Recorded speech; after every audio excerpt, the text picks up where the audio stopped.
Early American literature. Note, make sure you have a title with the author's name. Make sure you add your name. When the first Europeans arrived in North America over 500 years ago, they discovered the lands already inhabited by the Native Americans. As the Europeans set up colonies, the first interactions began with mutual curiosity. The Native Americans taught the Europeans survival techniques like where to find food and make clothing in trade for new technologies like firearms. However, the Europeans also brought diseases that the Native Americans weren't used to, killing many unsuspecting natives.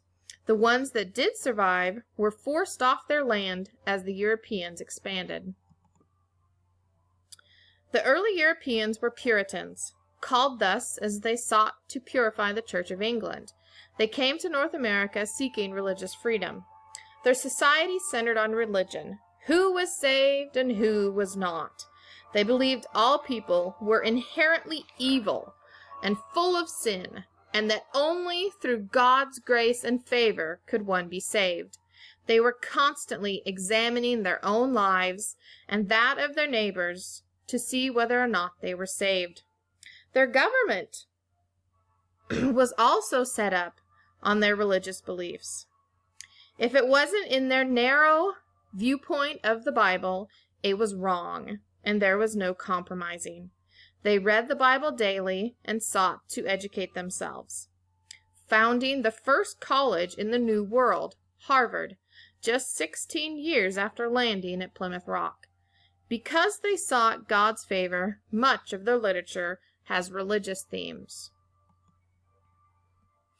At the same time as the Puritans were settling in North America, a shift in thinking was taking place in Europe, and it didn't take long to traverse the ocean.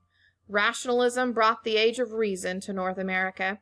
This group of people had the idea that all people were born basically good, and everyone could arrive at the correct answer through reason, also called deism.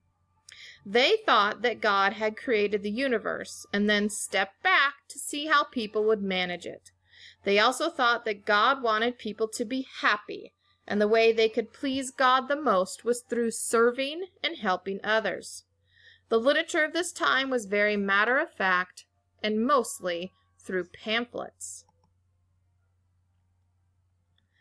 However different these 2 points of view are, they can come together and accomplish fantastic feats. For example, Cotton Mather, a Puritan minister, developed a smallpox inoculation that saved almost 300 people during an outbreak in Boston. As well, a practical approach was needed in order to survive the New World, and many people combined the two ideas. The one place that it made a remarkable difference was the Declaration of Independence. Without the ideals of the rationalists, our nation may not have been founded, and it certainly would not be based on its current ideals. I'll leave you with this question, based on your new knowledge of these views. How do people today regard the universe and human nature itself?